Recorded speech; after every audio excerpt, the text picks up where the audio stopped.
You're listening to Physio Natters, this month in association with Choose Health, and this is session 7.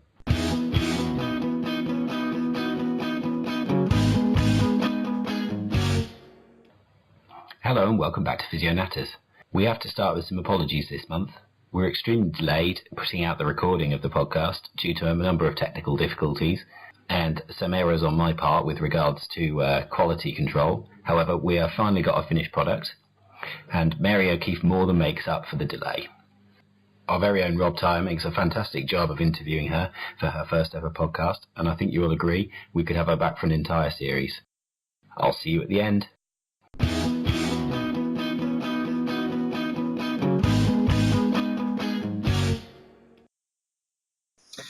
So today we have the pleasure of talking to the doctor, Mary O'Keefe, who is someone we've been trying to pin down for a long time, but because of clash of diaries, technical issues, we've not been able to solidify a date as quickly as we'd like to. And you can see all over Twitter, without looking too hard, how many times people are saying, when's this recording coming out with Mary? When's it going to happen? And hopefully tonight we can fingers crossed, get through this without any technical glitches, and hopefully with less blue language than when I recorded with Adam Meekins on the NAF podcast. So without further ado, this is Mary O'Keefe, and if you could, Mary, could you tell everybody listening a little bit about yourself? Yeah, first of all, thanks Rob for having me on. This is a milestone for me. This is my first podcast, and since I'm kind of a baby little young physio as well, it's nice to be asked on to give my opinion. So a bit about me. I'm a physio, obviously. I graduated in 2012. I got into research quite early in the undergrad. I really liked it early on. I was lucky in my second year, I won a research scholarship, and I started researching during the summer in MS, so it wasn't in back pain at that point. Then I had Kieran O'Sullivan for my musculoskeletal lectures. I found back pain really interesting and fascinating. I got another research scholarship in third year where I looked at back pain, and then I did my final year project in back pain as well. So from there, I won a personal scholarship to do my PhD, which I did for 4 years. So I finished that this June, and since finishing my undergrad during the PhD, I also did a lot of clinical work. So I worked for the first 3 years particularly. I did a lot of work with sports teams, private practice, where I tried to expose myself to as many acute pain patients and persistent pain patients just to get an understanding of presentations. And it was kind of a wake-up call to me as well. I thought I could just go in with my biopsychosocial model and change everything overnight, but it kind of brought me back down to earth as regards how sticky it is to change people's beliefs and how hard it is. Since then, so I finished the PhD, I've applied for a European Commission fellowship to go to Professor Chris Marr in the George Institute in Sydney. So the results of that will be next year. So in the meantime, I'm in that kind of zone post-PhD where I'm trying to sort my life out, doing a bit of clinical work, doing a lot of non-physio research. So I'm involved in kidney research in Limerick and malnutrition for the elderly, kind of helping with systematic reviews. So I'm just kind of looking after my post-thesis stuff for my trial, which we'll be talking about. So that's kind of a quick summary. I'm kind of doing a couple of different things. That sounds fantastic. So you'd be keeping your research sword sharp on some non-physio topics. And how have you found that so far? Was it a little bit alien, or is it pretty much the same as any research? Yeah, I guess the concept of doing a systematic review or a database search would be pretty similar, but it's interesting in terms of I just have to upskill in reading about different research areas like chronic kidney disease and different things. So I'm kind of just on the start of that at the moment, but yeah, it's interesting. I'm still looking after my PhD RCT data follow-ups because that's still ongoing, even though I submitted as part of my thesis. So yeah, it's just that kind of... Yeah, we're dying to get our hands on that, Mary. We've been talking about this for a while now, haven't we? Looking forward to hearing those results come out. So something you mentioned before, you piqued my interest a little bit about. I didn't realise that you were managing to sort of keep your hand in with private practice. And how have you found that juggling the research ball and the private practice ball at the same time? Yeah, so when I first started the PhD, so that would have been in October 2012, I started working clinically straight away. I was probably really naive when I first started because I was already interested in CFT after seeing Kieran and Peter's workshops, and I was interested in that as a research topic. But when you're kind of caught in the research zone, you kind of think things come very simply when you go clinically.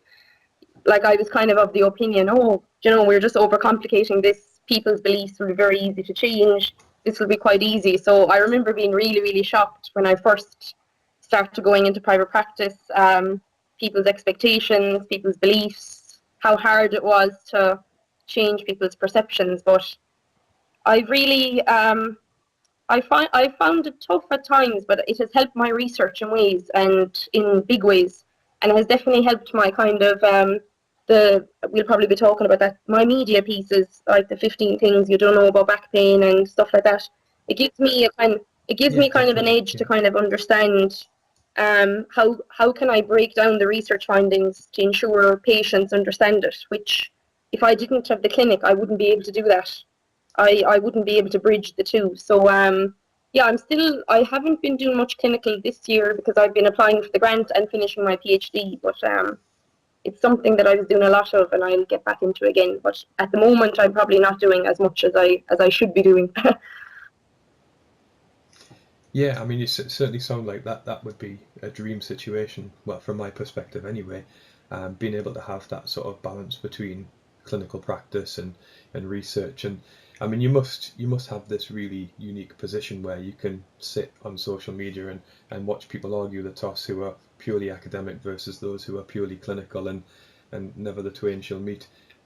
Whereas you've got that nice little ability to go, well, yeah, I can see why they would be saying that and why they would be saying the other thing. I mean, what was it exactly that shocked you about the clinical practice of how hard it was to change someone's beliefs? Did the research sort of lull you into a false sense of knowledge I think base, so. or did you Like I was saying at the start, I got into research pretty early. So when I was in my second year of my undergrad, so I was into the zone of reading systematic reviews very early on and kind of getting a good basis of just general myths and perceptions about back pain. Just shocked me when I remember when we had Kieran for the first lecture and he was telling us about all the myths around postures and discs, and I just remember thinking, coming to my PhD, I was like, oh sure, like if we have all this knowledge now, it should be really easy to implement.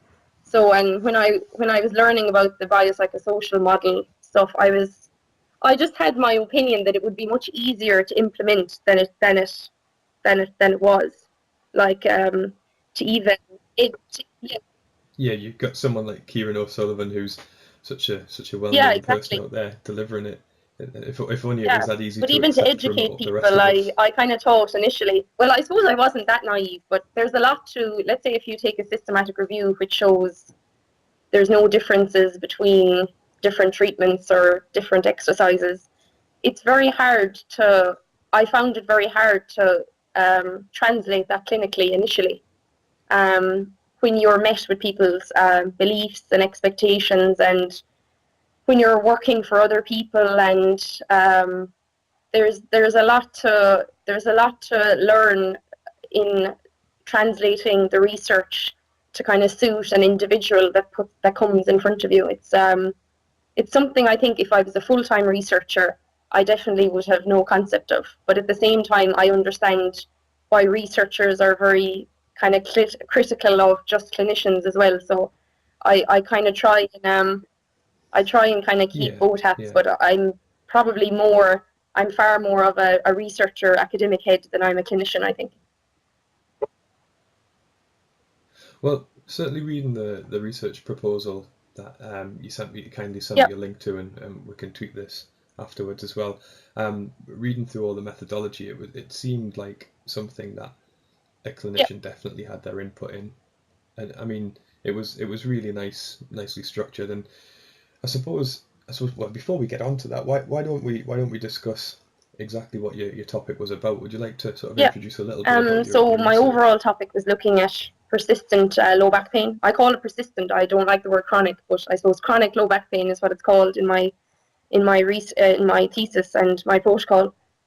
So it started. I did 2 systematic reviews, looking at different treatment approaches to chronic low back pain, and what I found for my 2 reviews. We can go into them in more detail, but I suppose I can kind of keep it a bit light. But it was just showing that we have lots of different approaches for treating back pain, but we were kind of getting just very small effects in the short and long term for these seemingly different approaches. And even when you looked then at more combined treatments where you would combine, let's say, maybe a more physical aspect of treatment with a psychological, you would have a bias to think, oh, this will make a huge difference, and it didn't. So it kind of made me think then about the different treatments. I remember I kind of had my own Word document, and I'd write out every treatment that I could think of for back pain, and just think of like, what is the meaning of this treatment for a patient, and if we combine it with another treatment, will it make a difference? And often I was kind of seeing like a lot of our treatments, the combined ones,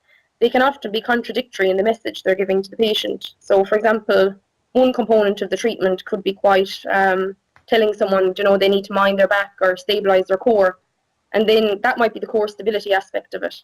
And then within the same treatment, you could have education saying, oh, pain is an output of the self, or, pain, hurt is not equal to harm. Whereas I suppose when you look at the overall message coming through there, it's still one of kind of danger around the spine. So that kind of just made me think, like, sometimes if we have certain combined treatments, maybe they're not all what they're kind of cracked out to be.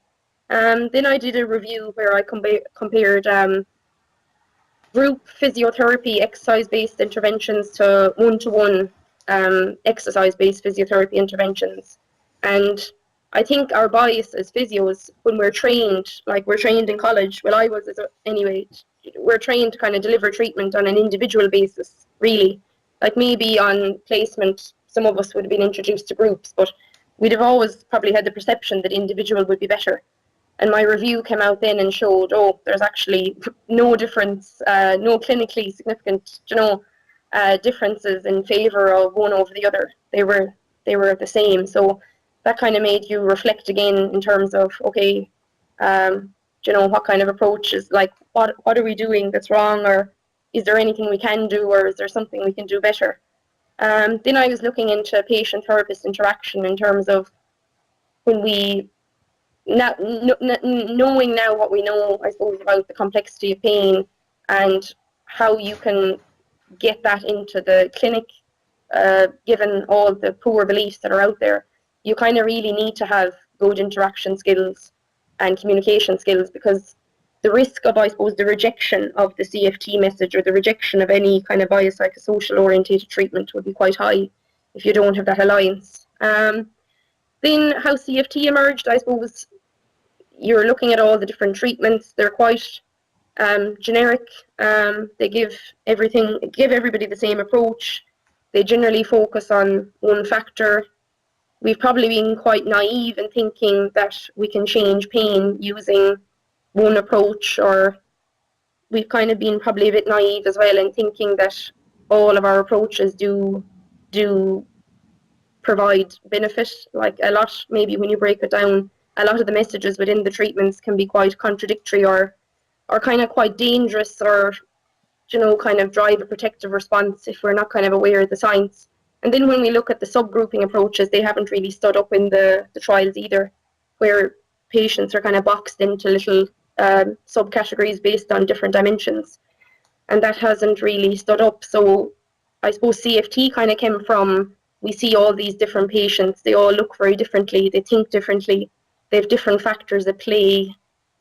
Pain seems to be very individual from person to person. So I guess the CFT came from that. Can we look at a person from a multidimensional aspect and then try and make that approach as individual as we can to the person in front of us? So I think that's, based on my review then, we wanted to compare that CFT approach, so the one-to-one multidimensional treatment, to a group multidimensional treatment, because based on my group versus individual review, there was no difference. So we want to see, does individualizing the one-to-one, is it better than a group? So that was the main goal of my PhD, which the trial is still ongoing. But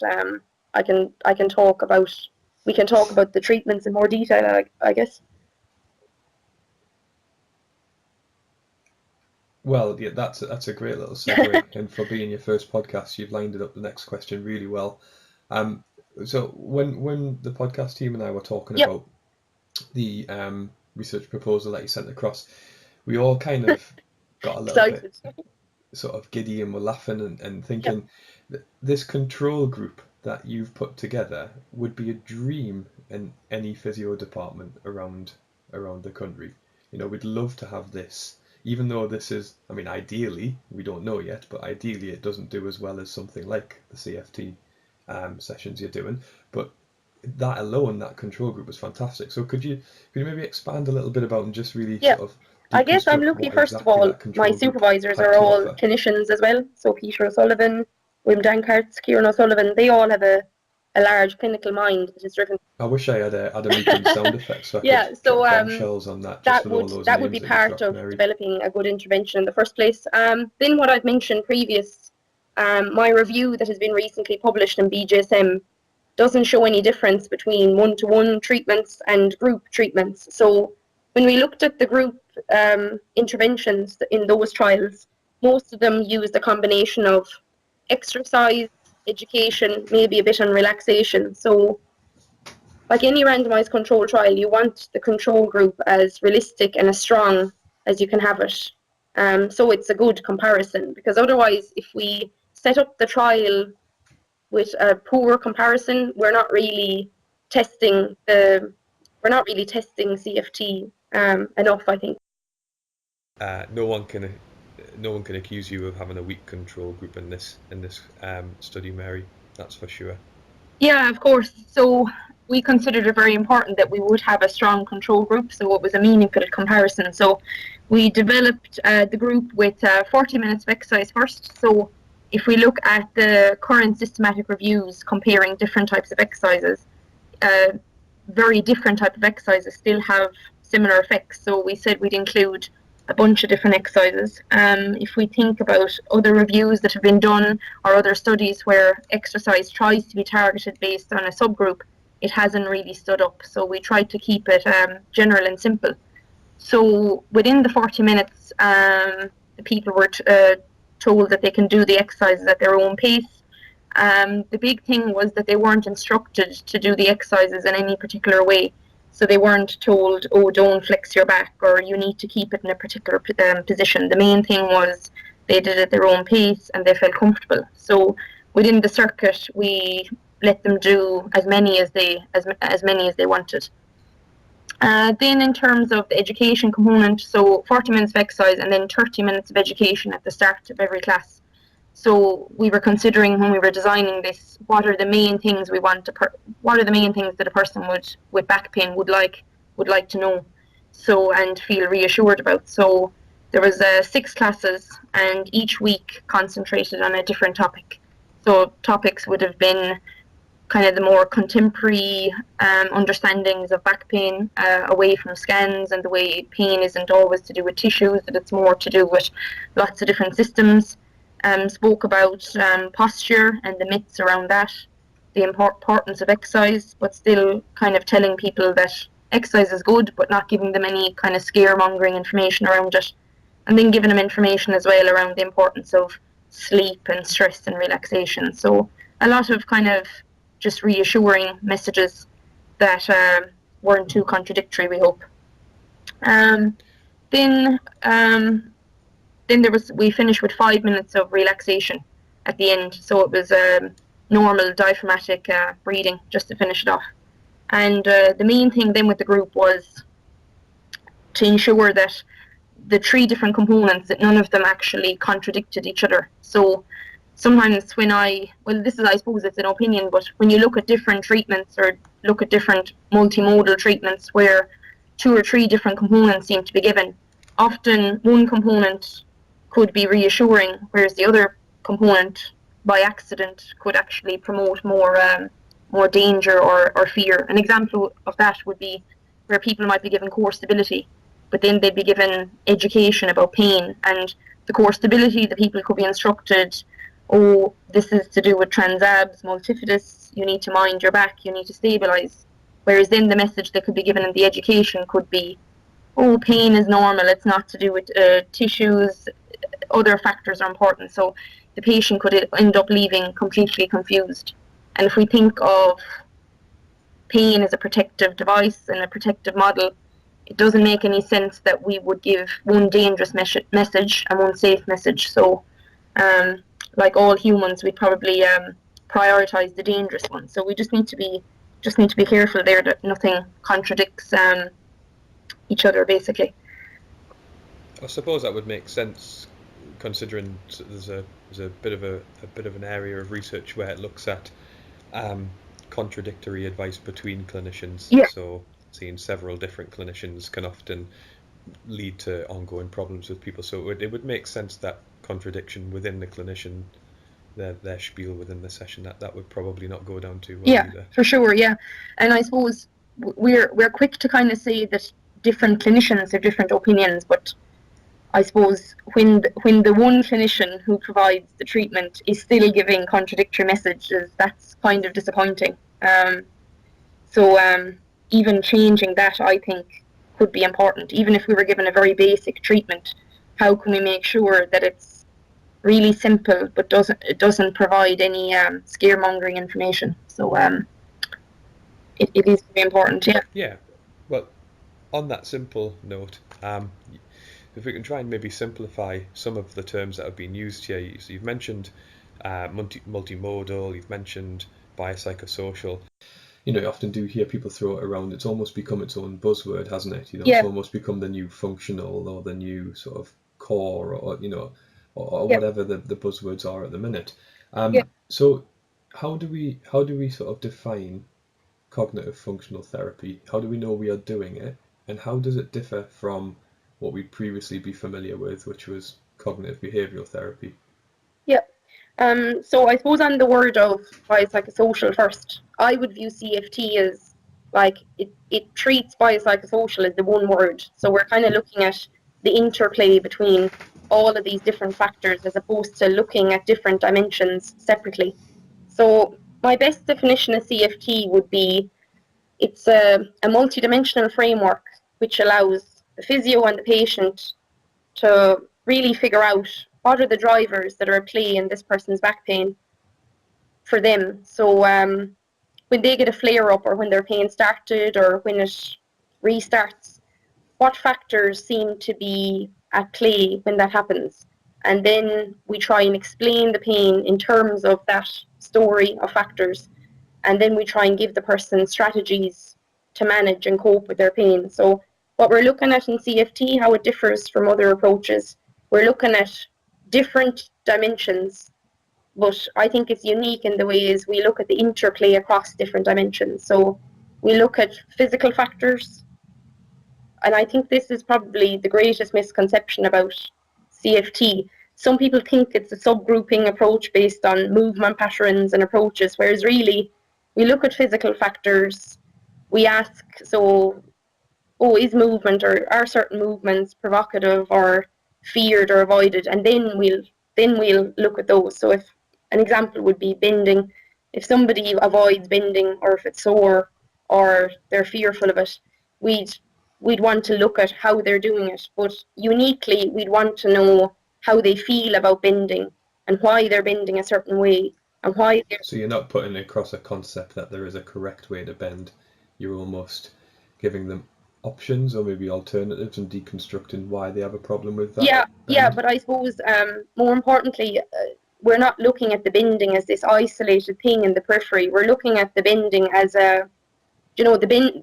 why they bend and why they're avoiding bending can be very much to do with what they've been told and what they think about their back and how they feel. For example, if somebody is told, oh, if you bend your back, you'll pop a disc, it would make complete sense that they would have problems around flexing or that that they would avoid flexion, or that it would be provocative. So if you think of perceived threat, if someone has a perceived threat around damaging their disc due to flexion, it would make complete sense that their movement would be something, that movement would be something that would be provocative or something that they would avoid. So it's almost an icebreaker, really, then, isn't it? Yeah. So you picking that movement Yeah. and having that opportunity to open a dialogue with that Yeah, person. and that would be seen to be, that's exposing them to that movement and looking at it would be kind of like a gradual exposure to that movement, but also we would see it as a kind of a behavior experiment to change their beliefs as well. Because if you can show someone that they can bend normally and something dangerous doesn't happen, that can have a powerful impact on, the individual's beliefs and around that. Yeah. But the big thing, I suppose, with the physical domain is that's only if movement is an issue, and if they nominate certain movements as a problem. Like some people, their pain won't be in around movement at all. So we wouldn't just be getting people to do weird movements and exercises just for the fun of it. We would be very much, it would be, if the patient has a problem with that movement, we will look at that function. But if they don't, we're not going to put a whole pile of emphasis on that side of treatment. Does that make sense from a move?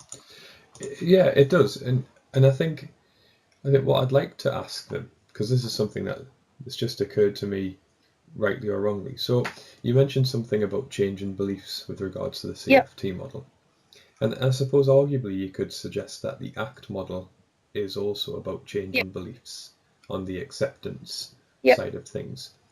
Would it be fair to say that maybe the CFT is more an active approach than the ACT model, which may be a more passive approach? And I'm no expert in either, so please correct me if I'm wrong. Can you see how some people might find it difficult to accept that they have a condition, and whereas the CFT model, from what you're saying, doesn't seem to really touch on that? It's a case of, well, this is a movement you're finding difficult, or this is an activity you're finding difficult. We open a dialogue, but effectively we're trying to just move you forwards. So with ACT and CFT, if we consider similar to both, like they're both aiming to, they're coming away from a biomedical model, so none of them are talking about pain being in the tissues or anything like that. They're both focused on value-based activities and getting people motivated towards doing hobbies, and they both have a motivational interviewing approach, which is good. The main difference I see is that the ACT doesn't deliberately try and control pain intensity. So while it is getting people involved in values-based activities, it's not trying to actually actively control pain intensity. Whereas in CFT, we're very interested in controlling pain intensity and looking at the different factors that might be involved. So for some people, it might be we're interested in looking at lifestyle factors like sleep, stress, physical activity levels. Could be psychological factors around, is it fear of movement, beliefs around treatments, beliefs around the spine, beliefs around pain, meanings of certain treatments, etc. Depression, anxiety, anger.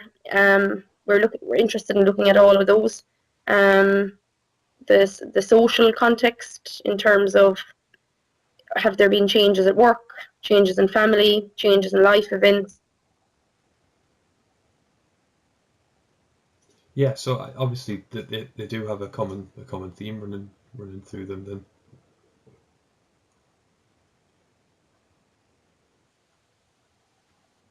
You still there, Mary? Yeah, sorry, my internet connection kind of cut off there. Yeah, that happened to me there as well. So plagued by technical glitches, unfortunately. What you were saying seems to suggest that there is a common theme at least running through them, and you've made that distinction between the two models quite nicely there. So just out of interest then, when are we going to know more then? When are we going to find out what came of the trial? Yeah, so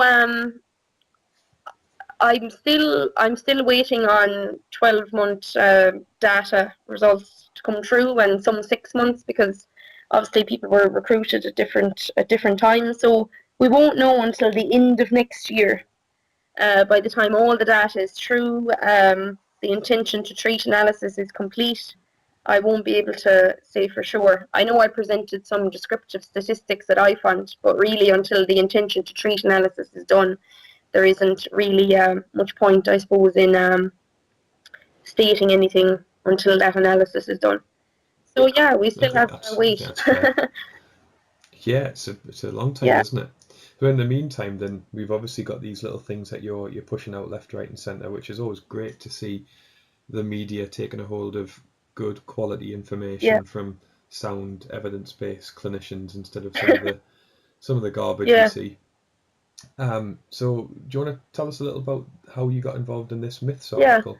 So I wish it was me that was approached by the media, like that they were following me looking for the information, but unfortunately it's been me that's kind of just plaguing them. So you're a shameless self-promoter. Exactly, yeah. I'm fairly sure I've been blacklisted by a couple of Irish newspapers because they get so many emails at different times. So what happened at the time is I was doing my PhD and I was in clinic one day and I came home so frustrated. I was like, nobody is getting these myths. You know, where I felt like we're all in the quest for the perfect therapy or the perfect solution or a new approach. But when you look at like the public perceptions, like it's still the same thing that's coming into the clinic every day. Oh, I have a disc out of place. Do I need surgery? So like while we're on Twitter and we think, not that we think, but when we're in our little groups, we think we've come, we're patting ourselves in the back and kind of thinking we're doing great stuff. And when you look at it from a societal perspective, I still think it's as bad as ever when people come into the clinic. So I would hope. Yeah, well, it takes 19 years for research to get into practice. Well, how long does it take for that to then filter into? So I went home and I emailed the kind of the biggest newspaper in Ireland, and I was kind of just explaining myself. And I was a student at the time, and I was kind of half thinking they wouldn't reply to me because that's usually the reception I get. They just don't reply. But they said, "Oh, could you do?" I explained what I was doing on back pain, and they said, "Oh, could you call it 15 things because that would sound, kind of snappy for the paper." So then I was delighted. Then I told Kieran and Kieran O'Sullivan and Derek Griffin, and I was like, "Oh, do you want to help me contribute to this?" So I drafted it, and then we got it out. And since then, I really enjoy doing the pieces. So any others I've done in the meantime have been just off my own back. I haven't been approached for any, and which is sad. But I'm hoping that'll change soon. But yeah, I've loads in the pipeline. I'm after doing one on scans this week on imaging, and I've done one on sleep.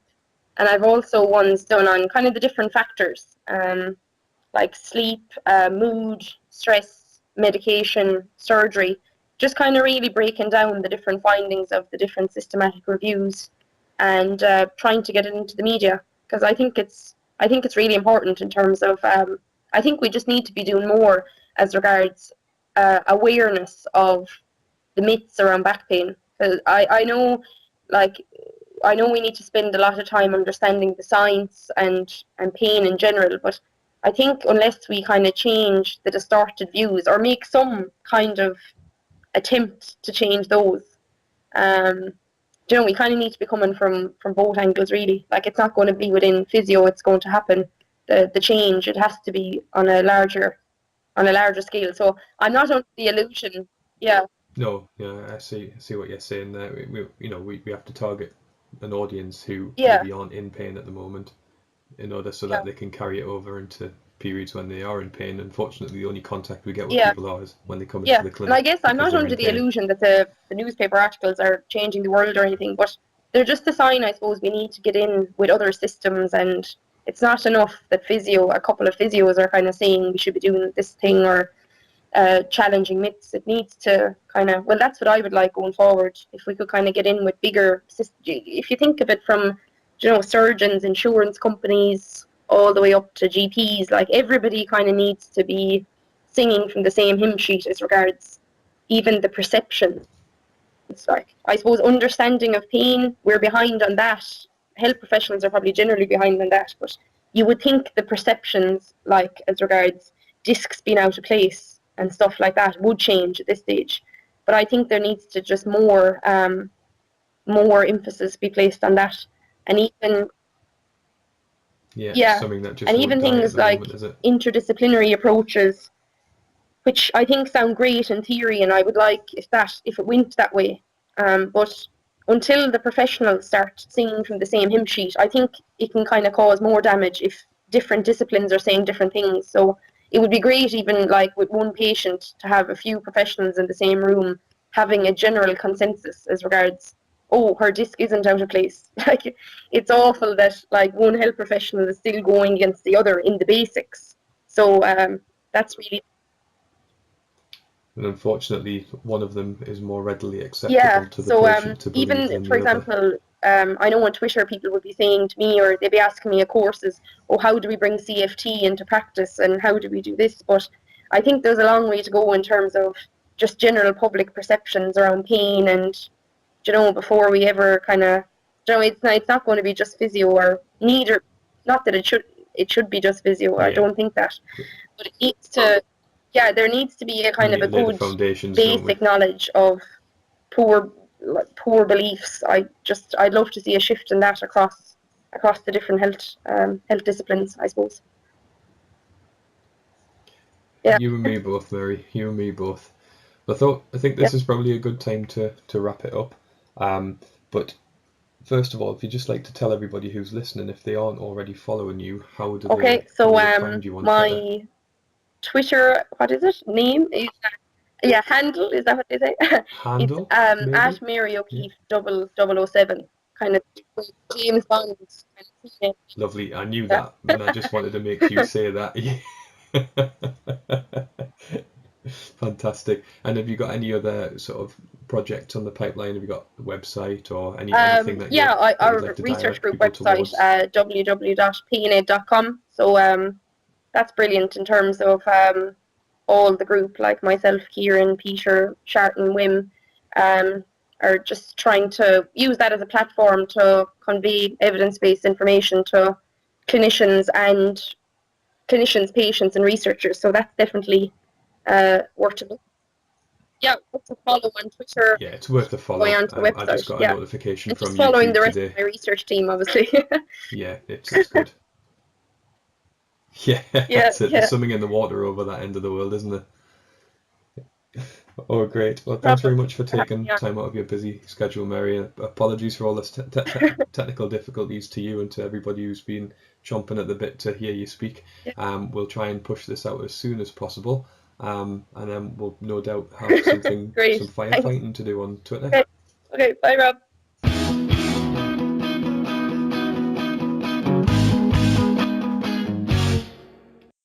So there you go. I think it would be doing a disservice to Mary to try and sum that up, so I'm not going to worry about it. I'm just going to direct you to her Twitter feed, at Mary O'Keefe. Don't forget to follow Rob at Combat Sports Phys, the Physio Matters podcast team, at TPM Podcast. While you're waiting for our next podcast to come out, why not head over to Patreon? It's a brilliant place to go. You can get lots of rewards. We have free courses coming up, and you can receive lots of things early before most of the public do. Who could say no to that, really? Thanks for listening, and we'll see you next month for another Physio Natters.